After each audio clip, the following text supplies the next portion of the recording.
السلام عليكم ورحمة الله وبركاته. الحمد لله على إحسانه وشكر له على تفضله وامتنانه، ولا إله إلا الله تعظيما لشأنه، وأشهد أن محمدا عبده ورسوله داعي إلى رضوانه، وعلى آله وأصحابه وإخوانه، أما بعد. يا ربي إن عظمت ذنوبي كثرة فلقد علمت بأن عفوك أعظم، إن كان لا يرجوك إلا محسن فبمن يلوذ ويستجير المجرم. أدعوك ربي كما أمرت تضرعا، فإذا رددت يدي فمن ذا يرحم. ما لي إليك الوسيلة إلا الرجا، وجميل عفوك ثم أني مسلم. إخواني في الله, we are continuing with our lecture series regarding the belief of the Muslims with the Day of Judgment.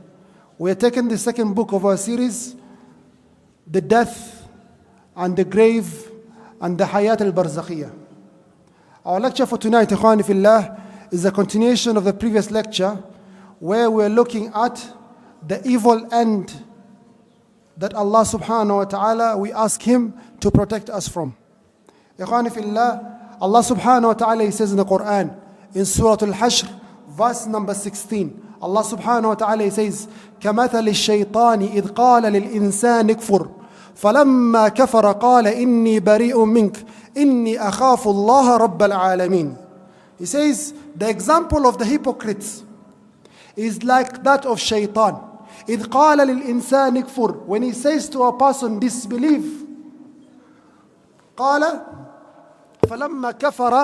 فلما كفر قال إني بريء منك. When he disbelieves, shaitan says to that man, disbelieve, and that man disbelieves. When he disbelieves, shaitan says, أنا بريء منك, that I am free from you, I am innocent. إني أخاف الله رب العالمين, I fear Allah subhanahu wa ta'ala.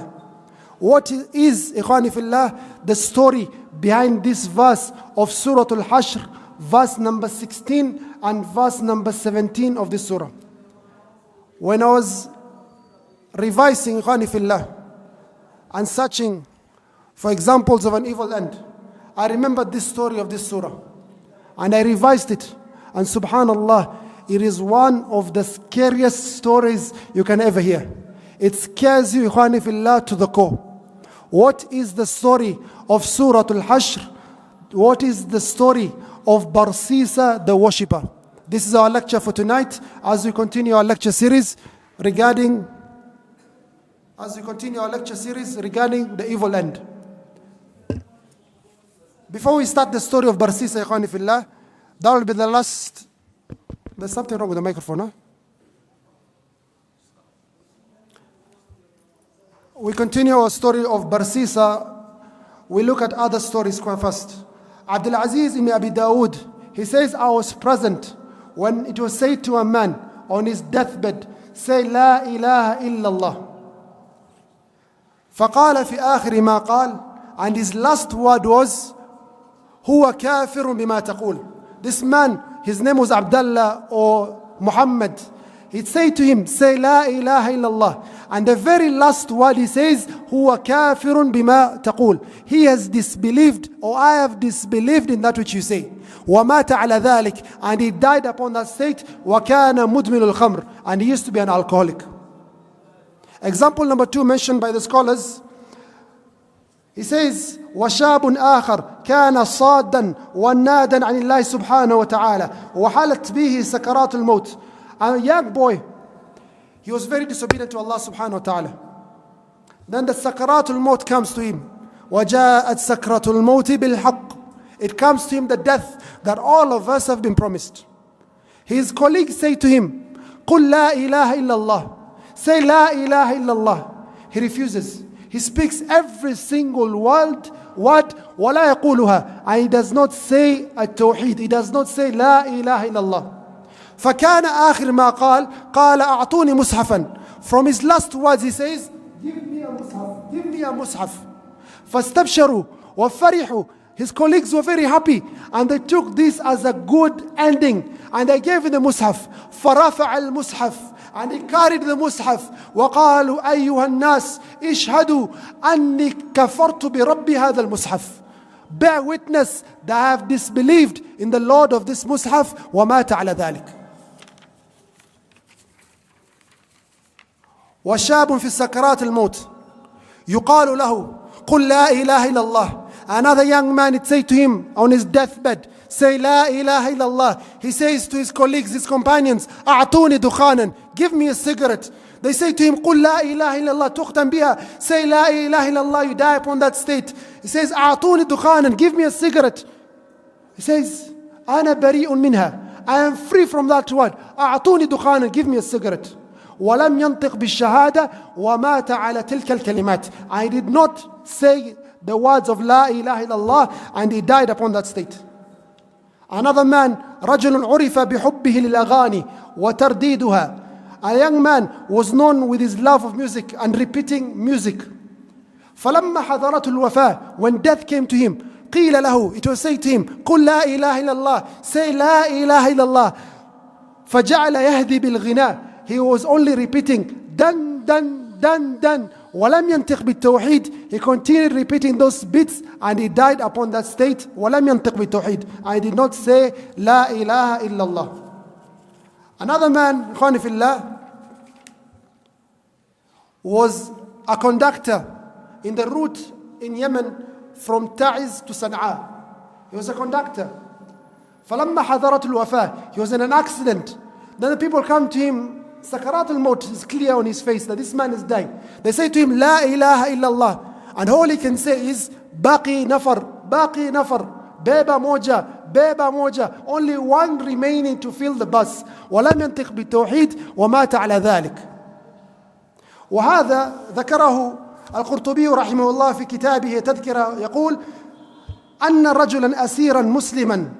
A young man was a prisoner, a Muslim. وكان حافظا للقرآن, and he had memorized the Quran. خص بخدمة الراهبين, and he was made in charge of some monks. He was captured by the Christians, this man.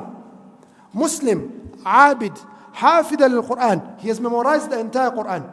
He was captured by the kuffar. The kuffar, they take him to a monastery. They tell him, you have to serve the monks in this monastery. فكان يقرأ القرآن, دائما يقرأ القرآن. He used to recite the Quran many times. Until so much so that the monks memorized the Quran from him. And they accepted Islam. وَتَنَصَّرَ الرَّجُلُ, and this man became a Christian. They say to him, لَا حَاجَةَ, we don't have any need for a man who does not maintain his faith, for that is a betrayer.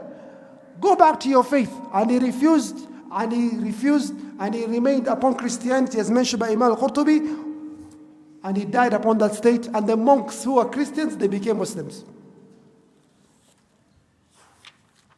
And Ikhwani, the story we're taking now is the story of Surah Al-Hashr.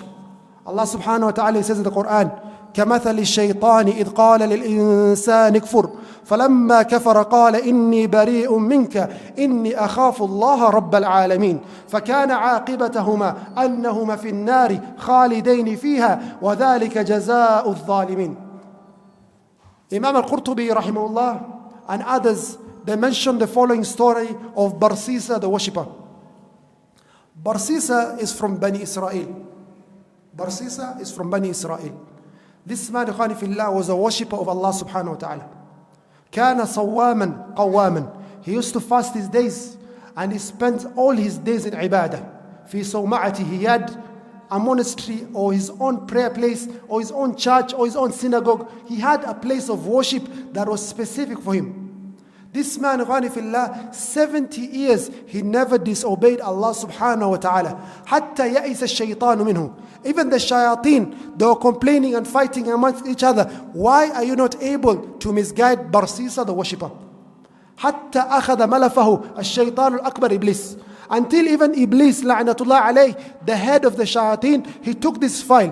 Why are you not able to misguide this person until he's become the greatest worshipper of his time, Barsisa the monk, or Barsisa the worshipper? So the days passed. The shaitan, they never lost hope. But they tried every single way to misguide this man, but they were not able to. Then one day, Ikhwani fillah, 3 brothers, they decided to go for jihad fi sabilillah. And they had a young sister. a virgin sister, very beautiful sister. So they asked themselves, we want to go do this act of jihad, but we leave our sister with who? All these men cannot be trusted. Who can we leave our sister with? So they all agree upon one word. They say the best man in our village or in our place is this worshipper Barsisa. We can trust him. This is a abid, he's a worshipper. He's a person who fears Allah. This is a rajulu salih. This is a pious man. So they go to Barsisa and they tell him, look after our sister. We are going to do this ibadah and we cannot leave our sister, our virgin sister, we don't want to care for her. Barsisa refused. He says, no, I am busy. My time is all for worship to Allah subhanahu wa ta'ala. I cannot look after someone else. They begged him, they pleaded with him. Listen, this girl is not going to stay with you. We're going to rent for her or build for her a house next to you. All we need from you is just take food for her every day on the door and you leave. Nothing else we are requesting from you. This is a request from your brothers who are going to defend the religion of Islam. Look after our women who are living behind. You are the only man we can trust. So he thought for a while and he thought, this is a good deed that I'm doing. So he accepted the girl to stay in the house next to the monastery or the church where he was worshipping, and the brothers went for jihad. They went for jihad. So every day Barsisa takes food, he leaves it on the door, he knocks the door and he goes away. He does this for days and days, weeks pass. Then the shaitan comes to him, says, what's wrong with you? You don't even know if the girl is alive or dead. You don't know if she's healthy or sick. Why don't you just say salamu alaikum? Just say salamu alaikum, nothing else. To confirm that she's okay. There's nothing wrong. He refuses after 2, 3, 5 times of waswas. He finally accepts. So now he's taking food, knocking the door and saying assalamu alaikum. And she replies wa alaikum salam. And he goes back. He's confirmed the lady is okay. So he continues upon this trend for a period. Then the shaitan comes to him and says, what's wrong with you? Maybe this girl has something she needs. And you have the one been kept under, you're the one to take care of her. You're the guardian. She knows no one else. Maybe she needs something. Why don't you ask her some questions of what she needs? He refused. But after waswas and repeated waswas from shaitan, whispers from shaitan, he accepted. So now he goes, he leaves the food, he knocks the door, he says, assalamu alaikum, alaki haja, do you need anything? Is everything okay? She says, I have no need for anything, and he goes back. This continues for a period. Ya ayyuhalladhina amanu, la tattabi'u khutuwat ash-shaytan. Oh, you have believed, be wary of the paths of shaitan. So this guy goes back, and this continues his trend. Then the shaitan tells him, what's wrong with you? This lady knows no one in this town. She's by herself. Perhaps she's in fear. Why don't you keep her company? Just talk to her. You're a righteous man. Just some few words. At least keep her company.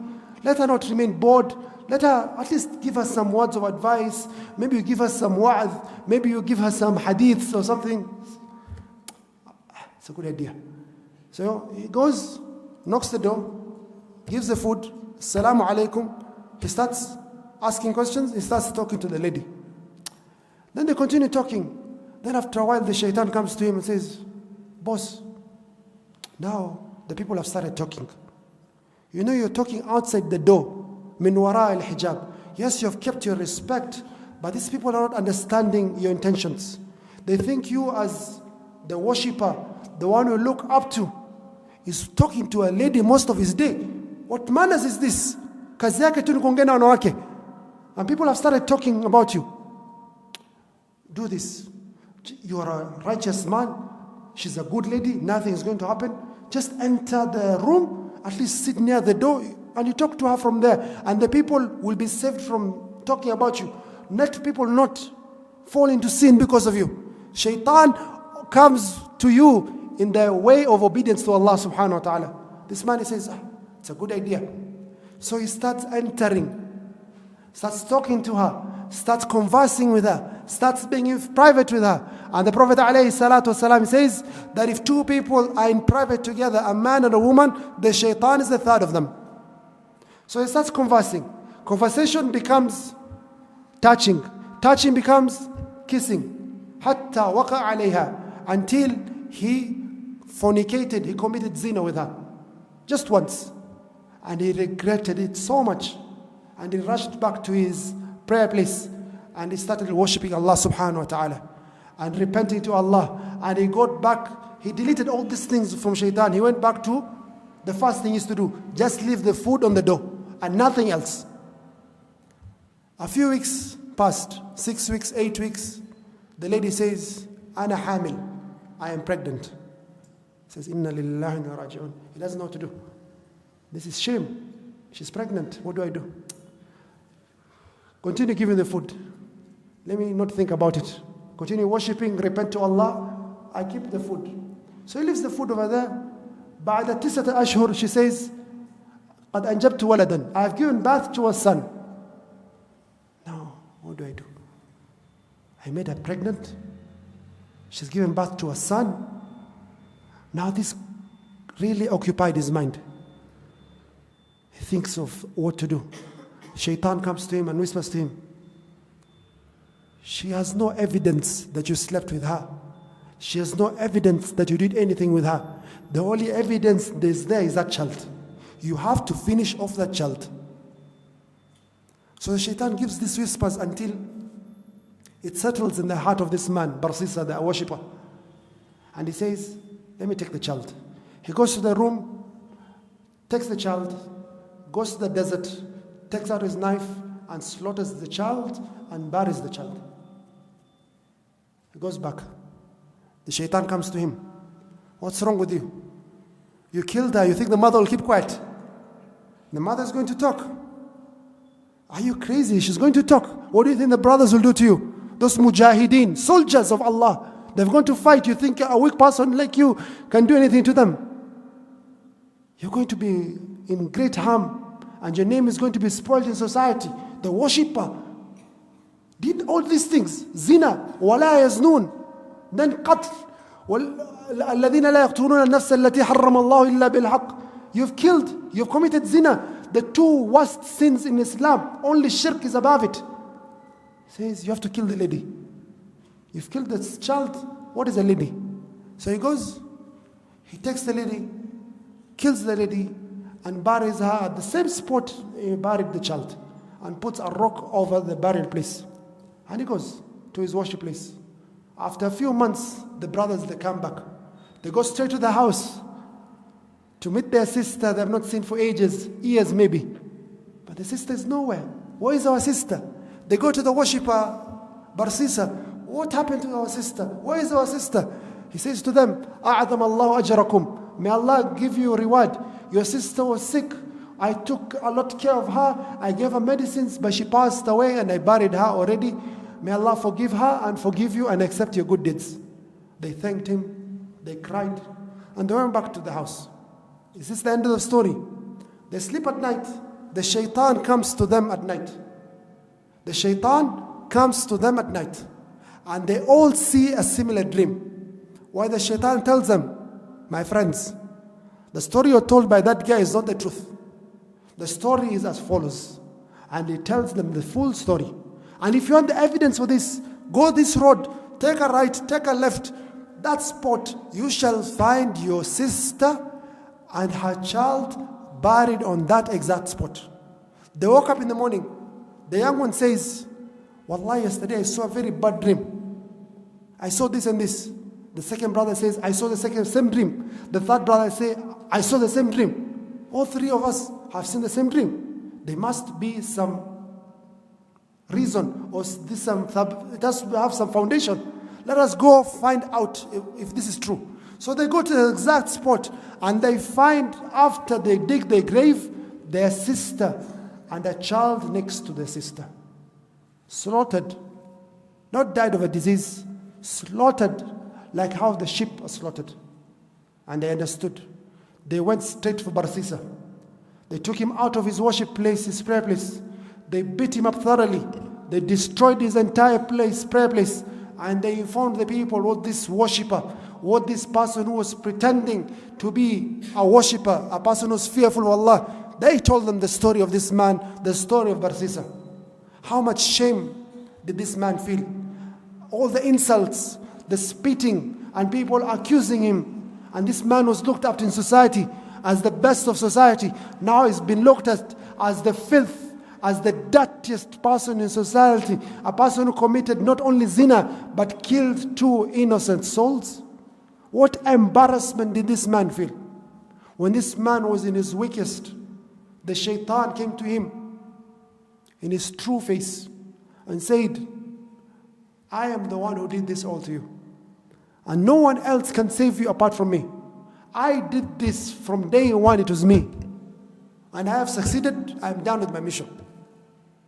If you want me to save you from this, and I'm the only one able to save you, as I am the one who kept you in this situation, I request from you one thing only. Make for me only one sujood. Just prostrate to me only once. He refuses initially. He says, I am the only one who can save you. I'm not asking for a lot. Only one sujood. Just prostrate from me only once. I'm asking only once, not twice. Only once, make sujood for me. So this man, he bends low and he prostrates to the shaitan. At the same moment that the executioner has raised his sword, he thinks that the shaitan will save him there. For the shaitan, they're very fast, as you've seen the story of Sulaiman alayhi salam in the Quran. So he thought the shaitan will take him perhaps to Bilqis or somewhere, I don't know. So his head went away and he was executed, and he died an evil end of shirk, an evil end of zina, an evil end of killing. Allah subhanahu wa ta'ala, the scholars, they say that the statement or the verse Allah subhanahu wa ta'ala revealed in Surah Al-Hashr is related to this man and the like of this man of Barsisa, where Allah subhanahu wa ta'ala, he says in the Quran, كَمَثَلِ الشَّيْطَانِ إِذْ قَالَ لِلْإِنسَانِ كْفُرْ. The example of the hypocrite is that of the shaitan when he said to that man, disbelieve. And that man, he disbelieved. When he disbelieved, shaitan says, أَنَا بَرِيءٌ مِّنْكَ, I am free from you. إِنِّي أَخَافُ اللَّهَ رَبَّ الْعَالَمِينَ, I fear Allah subhanahu wa ta'ala. Allah subhanahu wa ta'ala says, فَكَانَ عَاقِبَتَهُمَا أَنَّهُمَا فِي النَّارِ. The end or the reward for these 2 people, the shaitan and this man Barsisa, أَنَّهُمَا فِي النَّارِ, they are amongst the people of hellfire. وَذَلِكَ جَزَاءُ الظَّالِمِينَ, and that is the reward of every person who goes against the path of Allah subhanahu wa ta'ala. Khani fillah, as we mentioned in yesterday's lecture, the dua that the Prophet alayhi salatu wasalam used to often say was, Ya muqallib al-qulub, thabbit qalbi ala dinik. All the turners of hearts, make my heart firm upon your faith. Aisha radiallahu anha says, why do you make this dua? She said, the Prophet ﷺ says to her, إِنَّ الْقَلْبِ بَيْنَ أُسْبُعَيْنِ مِنْ أَصَابِعِ الرَّحْمَنِ يُقَلِّبُهَا كَيْفَ يَشَاءُ. The heart of any person is between the 2 fingers of Allah subhanahu wa ta'ala. And Allah turns the hearts from disbelief to belief, or belief to disbelief, as He sees the person. The Prophet ﷺ says, إِنَّ الرَّجُلَ لَيَعْمَلُ الزَّمَانَ الطَّوِيلِ بِأَعْمَلِ أَهْلِ الْجَنَّةِ ثُمَّ يُخْتَمُ لَهُ عَمَلُهُ بِعَمَلِ أَهْلِ النَّارِ. A man will act for a very long time with the deeds of the people of Jannah. ثُمَّ يُخْتَمْ لَهُ عَمَلُهُ, and his deeds will be ending بِعَمَلِ أَهْلِ النَّارِ, with the deeds of the people of the hellfire, and he enters the hellfire. May Allah subhanahu wa ta'ala protect all of us and our families from the evil end. وآخر دعوانا أن الحمد لله رب العالمين والسلام عليكم.